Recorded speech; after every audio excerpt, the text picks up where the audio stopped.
எல்லாருக்கும் வணக்கம். Welcome to Ranipet சமையல். இன்றைக்கி நம்ம ஒரு சூப்பரான கோபி மஞ்சூரியன் ரெஸ்டாரண்ட் ஸ்டைலில் எப்படி செய்யுதுன்னு பார்க்கலாங்க. நான் ஒரு 1/2 கிலோ காலிஃப்ளவரை சின்ன சின்ன பீஸாக கட் பண்ணி எடுத்து வச்சுருக்கேன். கொதிக்கிற தண்ணியில் உப்பு போட்டு அதில் இந்த காலிஃப்ளவரை போட்டு கொஞ்சம் நேரம் வச்சுருந்து நல்லா வடிகட்டி தண்ணியெல்லாம் இல்லாமல் நல்லா எடுத்து வச்சுருக்கேன். அடுத்தது ஒரு பாத்திரத்தில் ஒரு 4 டீஸ்பூன் அளவுக்கு கார்ன்ஃப்ளவர் நான் இப்போ சேர்க்குறேன். அடுத்தது ஒரு 4 டீஸ்பூன் அளவுக்கு மைதா இப்போ நான் சேர்க்குறேன். 1 டீஸ்பூன் அளவுக்கு ஒயிட் பெப்பர் நான் சேர்க்குறேன்.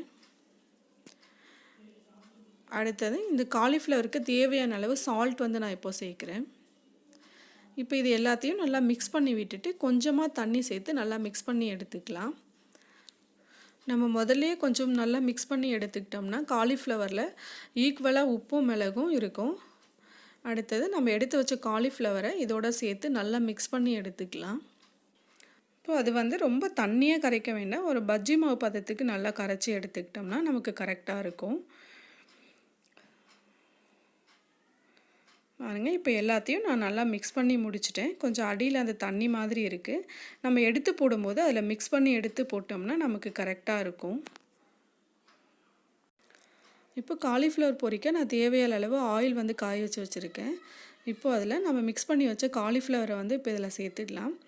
ஆயிலில் சேர்க்கும் போது ஒவ்வொரு பீஸாக சேர்த்தோம்னா நமக்கு எடுக்கும் போது ஈஸியாகவும் இருக்கும், ஒன்றோடு ஒன்று ஒட்டிக்காது. அப்படியே மொத்தமாக எடுத்து சேர்த்துட்டோம்னா அது ஒன்றோடு ஒன்று ஒட்டிக்கும், அப்புறம் பொரிச்சதுக்கப்புறம் பிரித்து எடுக்கிற மாதிரி இருக்கும். அதனால் ஆயிலில் சேர்க்கும் போது ஒவ்வொரு பீஸாக நம்ம சேர்த்தோம்னா நமக்கு எடுக்கவும் ஈஸியாக இருக்கும், எல்லா பக்கமும் ஒரே மாதிரி வேகும். இது ஆயிலேருந்து எடுத்ததுக்கப்புறம் அப்படியே கூட சாப்பிட்லாம், ரொம்ப கிறிஸ்பியாகவும் டேஸ்ட்டாகவும் இருக்கும். ரொம்ப நல்லாயிருக்கும் அந்த காலிஃப்ளவர் சாப்பிட.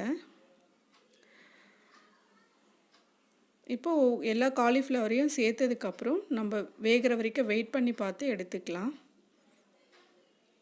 அவ்வளோதான், நான் இப்போ எல்லா காலிஃப்ளவரையும் சேர்த்துட்டேன். இப்போ ஒரு சைடு வெந்துடுச்சு, இன்னொரு சைடு வேகிறதுக்காக அதை திருப்பி விடலாம். இது கலர் ரொம்பலாம் வராது, ஏன்னா நம்ம மைதாவும் கார்ன்ஃப்ளவர் மட்டும்தான் சேர்த்துருக்கோம். கொஞ்சம் லைட்டாக கலர் வந்ததுக்கப்புறம் நல்லா நம்ம இதை எல்லாத்தையும் சேர்த்து எடுத்துடலாம். அவ்வளோதாங்க, இப்போ இது நல்லா வெந்துடுச்சு, ரொம்ப கிறிஸ்பியாகவும் இருக்குது. இப்போ இது ஆயிலிருந்து நம்ம எடுத்துடலாம். நான் இப்போ ஒரு பேனில் ஒரு 2 டீஸ்பூன் அளவுக்கு ஆயில் போட்டு காய வச்சுருக்கேன். இப்போ அதில் பொடியாக நறுக்கின பூண்டு 1 டீஸ்பூன் அளவுக்கு நான் இப்போ சேர்க்குறேன். இப்போ இதை லைட்டாக கலர் வர வரைக்கும் நல்லா ஃப்ரை பண்ணி எடுத்துக்கலாம்.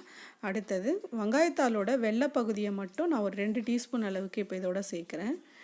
அடுத்தது ரெட் சில்லி சாஸ் ஒரு 4 டீஸ்பூன் அளவுக்கு இப்போ நான் சேர்க்குறேன். இது வெறும் ரெட் சில்லி பேஸ்ட் இது. அடுத்தது ஒயிட் பெப்பர் 1 டீஸ்பூன் அளவுக்கு இப்போ நான் சேர்க்குறேன். அடுத்தது சோயா சாஸ் 1 டீஸ்பூன் அளவுக்கு இப்போ நான் சேர்க்குறேன். அடுத்தது டொமேட்டோ சாஸ் ஒரு 4 டீஸ்பூன் அளவுக்கு சேர்க்குறேன். இது கெச்சப் கிடையாது, சாஸ் சேர்க்குறேன். அடுத்தது சர்க்கரை ஒரு 1/2 டீஸ்பூன் அளவுக்கு இப்போ நான் சேர்க்குறேன். இப்போ இது எல்லாத்தையும் நல்லா மிக்ஸ் பண்ணி எடுத்துக்கலாம். நான் கார்ன்ஃப்ளவர் ஒரு 1/2 டீஸ்பூன் எடுத்து தண்ணியில் போட்டு நல்லா கரைச்சி வச்சுருக்கேன். இப்போ அதை சேர்க்குறேன். இப்போ இது எல்லாத்தையும் நல்லா மிக்ஸ் பண்ணோம்னா நமக்கு ஒரு திக்கான சாஸ் கிடைக்கும். பாருங்கள், சாஸ் நல்லா திக்காகிடுச்சு. இப்போ நம்ம பொரித்து வச்ச காலிஃப்ளவரை இப்போ இதோடு சேர்த்துடலாம். இப்போ காலிஃப்ளவர் எல்லாம் சேர்த்துட்டு நல்லா மிக்ஸ் பண்ணி எடுத்துக்கலாம். நான் காலிஃப்ளவர் க்ளீன் பண்ணி எடுத்த காலிஃப்ளவரே ஒரு 1/2 கிலோ இருந்தது. அதுக்கு தகுந்த மாதிரி நான் சாஸ்லாம் சேர்த்துருக்கேன். நீங்கள் எவ்வளோ எடுத்திருக்கீங்களோ அதுக்கு தகுந்த மாதிரி சேர்த்துக்கோங்க. இப்போ நான் வெங்காயத்தாள் சேர்க்குறேன். அவ்வளோதாங்க, சூப்பரான கோபி மஞ்சூரியன் ரெடி ஆகிடுச்சு. இதே மாதிரி செஞ்சு பாருங்கள், எப்படி இருக்குன்னு சொல்லி கமெண்ட் பண்ணுங்கள். எங்கள் சேனலுக்கு மறக்காமல் சப்ஸ்கிரைப் பண்ணுங்கள். பக்கத்தில் இருக்கிற பெல் ஐக்கனை கிளிக் பண்ணிட்டீங்கன்னா நாங்கள் வீடியோ போட்ட உடனே உங்களுக்கு நோட்டிஃபிகேஷன் வரும். தேங்க்யூ.